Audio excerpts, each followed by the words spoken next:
Mutual fund तथा ETF में comparison करते हैं कि कौन सा बेस्ट है अपने लिए। सर, पहला सबसे बड़ा डिफरेंस है कि म्यूचुअल फंड में आपका दाव एक फंड मैनेजर पर होता है। आप किस पर पैसा लगा रहे हो, किसके नॉलेज पर पैसा लगा रहे हो। यदि उसकी रिसर्च बहुत अच्छी निकली तो अपना पैसा बढ़ गया, और यदि उसकी रिसर्च खराब निकली तो अपना पैसा गया। तो कहने का मतलब है कि म्यूचुअल फंड में हमारा पूरा दाव एक फंड मैनेजर पर होता है। ईटीएफ पर हमारा दाव भारत के इकोनॉमी पर होता है। म्यूचुअल फंड पर एक आदमी पर रिस्क है तथा ईटीएफ में भारत की इकोनॉमी पर रिस्क है। यानी म्यूचुअल फंड की अपेक्षा ईटीएफ ज्यादा अभी तक तो सेफ लग रहा है। अब दूसरा पॉइंट होता है सर कि म्यूचुअल फंड में 1 से 2% रेशो यानी 102% कमीशन म्यूचुअल फंड को जाता है। लॉन्ग टर्म में इस 1 से 2% का इम्पैक्ट कितना आता है आज अपन ये जानते हैं।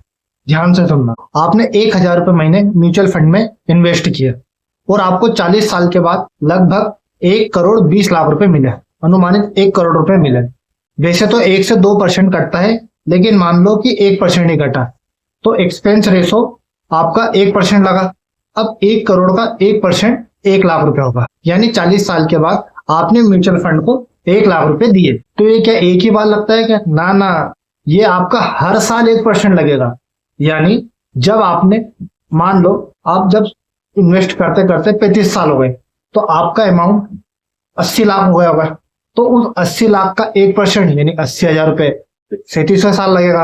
अब आपने माना कि 38वें साल में हमारा वो 85 लाख हो गया, तो उस समय भी 1% लगेगा, यानी 85,000 रुपए आपके फिर से लग गया। अब आपने 39वें साल, मान लो वो 90 लाख रुपए हो गए, तो फिर से 1% लगेगा, यानी 90,000 रुपए फिर लगेगा।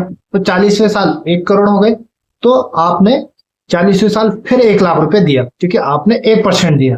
यानी आपने इन 40 साल में लगभग 15 से 20 लाख रुपए तो म्यूचुअल फंड को 1% एक्सपेंस रेशो के पैसे दे दिए हैं। यह सब मैंने एक अनुमानित बताए हैं, लेकिन आप ये मान लो कि म्यूचुअल फंड में यदि आप इन्वेस्ट करते हो तो आपको हर साल आपके टोटल अमाउंट पर 1% एक्सपेंस रेशो देना होगा। यानी समझ रहे हो भैया, आप 40 साल में यदि यानी आप 1,000 रुपये महीने भी इन्वेस्ट करते हो म्यूचुअल फंड में, तो आप 40 साल में म्यूचुअल फंड को आराम से 15 से 20 लाख रुपए कमीशन दे दोगे।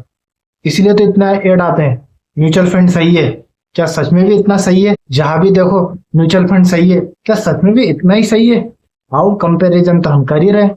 1% की ताकत समझ आई। अब अगर अपन ईटीएफ की बात करें तो ईटीएफ में यही एक्सपेंस रेशो 0.01% से 0.9% जाता है, यानी लगभग म्यूचुअल फंड की अपेक्षा लगभग 100 गुना कम। अब देखो भैया कितना बढ़िया है। एक तो म्यूचुअल फंड में एक व्यक्ति के ऊपर रिस्क ले रहे हैं, और यहाँ ईटीएफ में अपन भारत की इकोनॉमी पे रिस्क ले रहे हैं। दूसरा, यहाँ 1% अपन इसको एक्सपेंस रेशो दे रहे हैं, और यहाँ पर 0.01% एक्सपेंस रेशो दे रहे हैं। यानी कुछ समझ आ रहा है कि क्या सही है, कौन ज्यादा सही है, म्यूचुअल फंड सही है या ईटीएफ सही है? आप बताओ। अब आप कहोगे कि म्यूचुअल फंड और ईटीएफ जब आपने कंपैरिजन करा तो ईटीएफ इतना अच्छा है, तो क्या हम इसमें एसआईपी कर सकते हैं? तो बिल्कुल कर सकते हो, लेकिन म्यूचुअल फंड में अगर आप एसआईपी करोगे तो ये ऑटोमेटिक कटेगा। यानी आपने 1,000 रुपये महीने की एसआईपी करने का प्लान बनाया और आपने ऑटो पे चालू करा, तो आपका हर महीना जिस तारीख को आपने सिलेक्ट करा उस तारीख को ऑटोमेटिक आपका पैसा म्यूचुअल फंड में चला जाएगा। लेकिन ईटीएफ के केस में ऐसा नहीं है। ईटीएफ में आपको मैन्युअली यानी खुद से बाय करना होगा।